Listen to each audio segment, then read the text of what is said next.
अब अगर वो ये बात भी नहीं कर रहे कि किसी किस्म का कोई रिकंसिलिएशन की तरफ बात जाए, तो फिर ये सोच रखना कि शायद ये हुकूमत चली जाएगी और वो किस तरह बाहर आ जाएंगे, इसकी तो फिर कोई सेंस नहीं समझ में आती। क्यों कह रहे, क्यों वो अपना रवैया नहीं दुरुस्त कर रहे?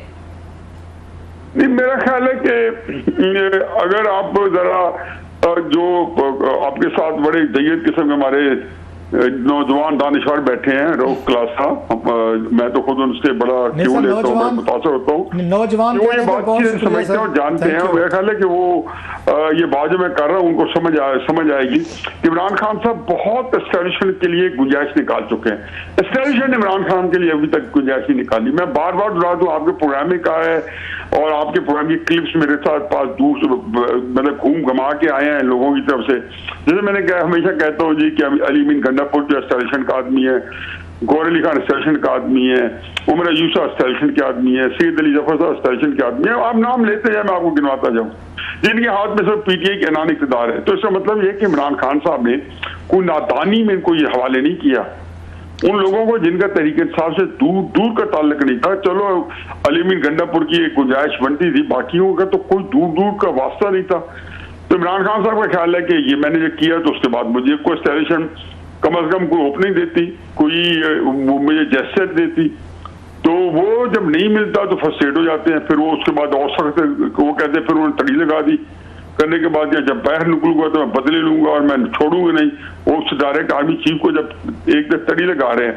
देखिए थोड़ी सी बात समझे, नवाज शरीफ साहब ने या बेनजीर साहब ने या जुल्फिकार भुट्टो साहब ने या इफ्तिखार चौधरी साहब ने या खान कयूम खान ने 59 में, इस तरह और भी कई लोगों ने एस्टेब्लिशमेंट के खिलाफ तरीके चलाई। तो उन्होंने एस्टेब्लिशमेंट को कहा क्या?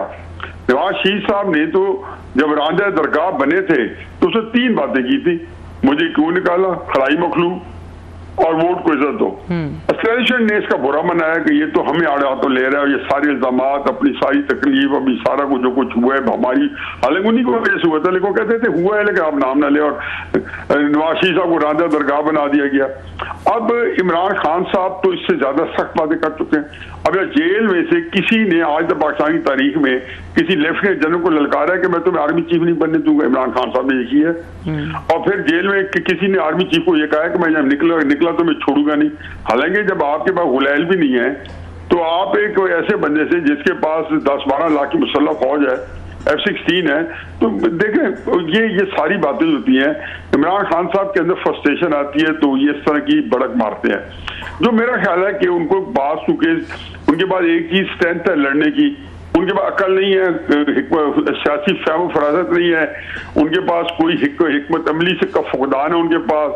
मैंने पिछली बार भी कहा है, अब भी कहूंगा, फिर आप मुझे अपने शो में मौका देंगे फिर कहूंगा, 1996 से लेकर 2024 तक कोई एक फैसला तो मुझे रऊफ क्लासा साहब बता दें, आप बता दें, तहरीक साहब तो कभी नहीं बताएगी, जिस पे इमरान खान साहब ने खुद रिग्रेट ना किया हो।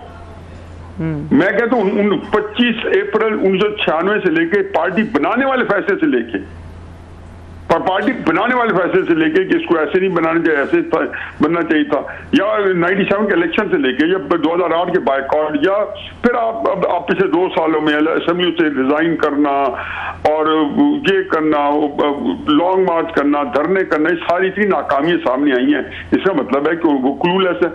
तो कहने का मकसद ये है कि आप जब तड़ी लगाएं या किसी को करें या तो आपके पास वो तो है नहीं, आपने हमें सारे कार्ड शो कर दिए हैं, आप पब्लिक को नहीं निकाल सके, न 25 मई को, न 26 नवंबर को, ना आप किसी और तरीके से। अब आप यही कह सकते हैं कि जी मैं 2 महीने बाद ये हो जाएगा, 4 महीने बाद ये हो जाएगा। तो मेरा अपना ख्याल है कि उनको ये बात करनी चाहिए कि उनको भी तो अपने आप को कोई आसूदगी देनी है, कोई तसल्ली देनी है, कोई तशफ़ी देनी है, क्योंकि ये कैफियत होती है। अभी आप कभी, मैं भी अपनी जिंदगी के जब लोएस्ट टाइम पे होता हूँ तो रात अपने आप को यही बता के सोता हूँ कि इंशाल्लाह कल ये फलां बंदा मेरी इस मदद को आएगा, फलां ये हो जाएगा, फलां बंदा फलां को फलां कर देगा, और मैं अगर कोई कारोबारी नुकसान है तो फलां बैंक मुझे इतने पैसे दे देगा, मुझे ब्रिज फाइनेंसिंग मिल जाएगी और मैं इंशाल्लाह 4-5 महीने बाद ठीक हो जाऊंगा। ये वो सोच है जो इंसान को हर मुश्किल सोच के साथ अपने नुकसान को या अपने बुरे टाइम को जो है उससे नबरदाज़मा होना चाहिए। खान साहब बहुत शुक्रिया सर, आपने मैं जैन के पहले तो मैं आपकी 2 दो जुमलों को मैं अप्रिशिएट करना चाहता हूँ। एक जो आपने नवाज शरीफ साहब के बारे में कहा, रांझा दरगाह, क्या खूबसूरत आपने मतलब जुमला निकाला है, रांझा दरगाह। ये तो मेरे को समझने वाले समझेंगे, इट्स ए ब्यूटीफुल क्लासिक एक कमेंट सर। दूसरा जो आपने मुझे नौजवान कहा है सर, उस पर भी मैं again I am grateful sir. No moving a bit forward, आप क्या चाहते हैं कि इमरान खान साहब के पास अगर उम्मीद है, एक होप है और दुनिया होप पे चल दे, बल्कि मुझे याद आ रहा है, अब थोड़ा सा लोग बाद में एतराज़ भी करते हैं कि अपने शो में फिल्मों के हवाले देते हैं, बड़ी खूबसूरत फिल्म है एनिमी एट द गेट्स, ये उस वक्त किया जब ये सारा उसमें पीटर्सबर्ग वगैरह लेनिनग्राड में उनकी आर्मी दाखिल हो गई थी, तो शिकस्त हो रही थी उनको रशियन फोर्सेस को सर। तो उस वक्त एक नौजवान ने अपने कमांडर को कहा था, उसने कहा ना हम यहाँ पे मारे जा रहे हैं, हमें शिकस्त होती जा रही है, रशिया पूरा उन्होंने लताड़ के रख दिया है इन्वेडर्स ने, तो हम क्या करें। तो उसने कहा था सर अपने जवानों को उम्मीद दें, होप दें, और वही कुछ खैर वो लंबी कहानी, it's a beautiful movie enemy at the gates. तो अगर खान साहब भी अपने जवानों को होप दे रहे हैं, खुद को उम्मीद दे रहे हैं, चलें कि ठीक है जी सारी चीज़ें ठीक हो जाएंगी, और हमारे ये मज़हब में भी है कि जनाब नाउमीदी ये गुनाह है, तो इसमें क्या बुराई है सर?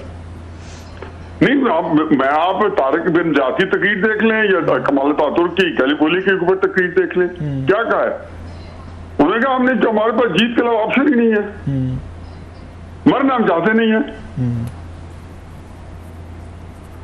तो क्या हुआ, दोनों में 1 से 20 की रेशियो की फौजें जो उल्टा दिया, तो ये एक बड़ी अच्छी चीज है मतलब उसमें। लेकिन असल क्राइसिस ये है कि जो इमरान खान साहब के लॉजिस्टिक्स है ना इस वक्त, वो उनकी बड़े कसमोशी का शिकार है। आई एम सॉरी मैं आपकी बात काट रहा हूँ, मुझे याद आ रहा है एक और भी कोट है बड़ा खूबसूरत, वो कहते हैं होप बड़ी अच्छी चीज है लेकिन ये स्ट्रेटेजी नहीं हो सकती, आपकी उम्मीद रखना ठीक है, बिल्कुल नहीं हो सकती, मैं यही कह रहा हूँ स्ट्रेटेजी। आप उसके लिए आपके देखो ना, अब आप कहते हो कि जी मैंने फर्ज किया, मैं कारोबार करता हूँ, बैंकक्रप्ट हो गया हूँ, तो मैंने लॉजिस्टिक्स में देखूंगा ना, उन्हीं को तो खोलूंगा, वो मौजूद हो गए तो उन्हीं के सारे अपनी प्लानिंग करूंगा। इमरान खान साहब के बाद इस वक्त पॉलिटिकल लॉजिस्टिक्स 0/0 है, एक बंदा नहीं है। मेरे पास तरीके साहब के दोस्त आते हैं तो मैं कहता हूँ कि मुझे एक बताओ जो आप लोग कहो कि सियासी तौर पे उसके पास ये सोच हो इमरान खान साहब के साथ मशवरा करके वो लाहमल और कुछ स्ट्रेटेजी में जा सके। तो इस वक्त तरीके साहब के पास इसी कमी है, वो सियासी दिमाग की कमी है कि पूरी तरीके साहब टूल अर्ज में कोई इस तरह का दिमाग है नहीं, बल्कि उसमें बदकिस्मती है कि जो लोग एक्टिव हैं उनका कंप्लायंस है एस्टैब्लिशमेंट के साथ। और अब एस्टैब्लिशमेंट आपने देख लिया, वो हर चौथे 5-6 हफ्ते जो है DGI प्रेस कॉन्फ्रेंस करके, और आज जन आसिफ अली साहब पे जैसे अभी आपने इंट्रो में जिक्र किया, जिसका शायद हम भी उस पर कोई बात करें शायद, तो ये सारे उसमें एक ही मैसेज है कि आपको छोड़ेंगे नहीं। अगर मुझे आप उसको डिसाइफर करूं तो मैं डिसाइफर कर रहा हूं। तो ये कह रहे हैं कि हम इमरान खान साहब तुम्हारे जैसे बंदों को चिमटे से नहीं उठाएंगे और तुम्हें छोड़ेंगे नहीं, ये उनका कहना है। इमरान खान साहब अपने तौर पर ही समझते हैं कि आज मैं कह दूंगा मैं माफी मांगता हूँ तो मुझे कल 10 जवाब आ जाएगा कि अच्छा फिर इनको एंगेज करो। वो 2-4 दिन हरकत में कोई एंगेज नहीं करता तो फिर वो गुस्से में आ जाते हैं। तो ये उनका एक पूरे आप देखें कि अगर आप ग्राफ बनाए ना, जो साइंस का ग्राफ बनता है, तो यही ग्राफ होगा कि कर्व कभी ऊपर जाएगा कभी नीचे जाएगा। खान साहब तो ये आज कह रहे थे कि ये सारी गलत फहमियाँ रेलो कट्टे हैं हुकूमत में, फौज और उनके दरमियान वो पैदा कर रहे हैं, अदरवाइज उनके और फौज के दरमियान तो इशूज़ नहीं होने चाहिए। तो ही इज़ ब्लेमिंग ये PML नवाज और पीपल्स पार्टी, इनको उन्होंने जिम्मेदार ठहराया है। आपको लगता है कि ऐसे ही है? मेरा ख्याल है कि इमरान खान साहब, मेरा ख्याल है आप लोगों की जो है ना अकल उसको दाद दे रहे हैं कि आप लोग इनकी सारी बातों को सीरियसली लेते हैं। मतलब वगरना क्या PMLN ने कहा था कि आप मीर जाफर बिन सादिक कहें, डर्टी हैरी कहें, जानवर कहें, गद्दार कहें, जना आसिफ मुनीर के खिलाफ लोगों से हल्फ लें कि रावलपिंडी जाके मैंने अपॉइंटमेंट रखवानी है एक लेफ्टिनेंट जनरल की। कभी ये देखा कि फौज के खिलाफ आप जो है ये लेके जाएंगे बंदा लेफ्टिनेंट जनरल, जिसे भाई ऑप्शन नहीं है वो बनने की, ना वो मतलब ये है कि वो कंसिडर होना उसने पहले 5-7 बल्कि उसे रिटायर हो जाना 27 को, फिर शोर में चला, फिर सोशल मीडिया कंपेन बताए उसको, अभी तक तरीके साहब रिटायर्ड जनरल लिखते हैं।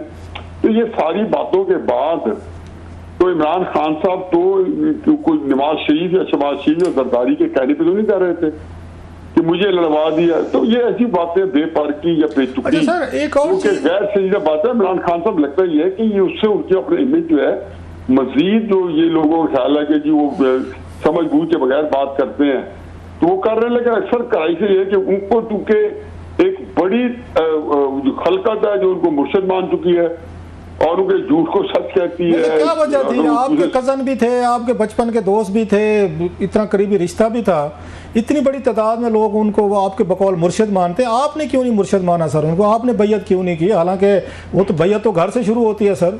Why are you so reluctant sir?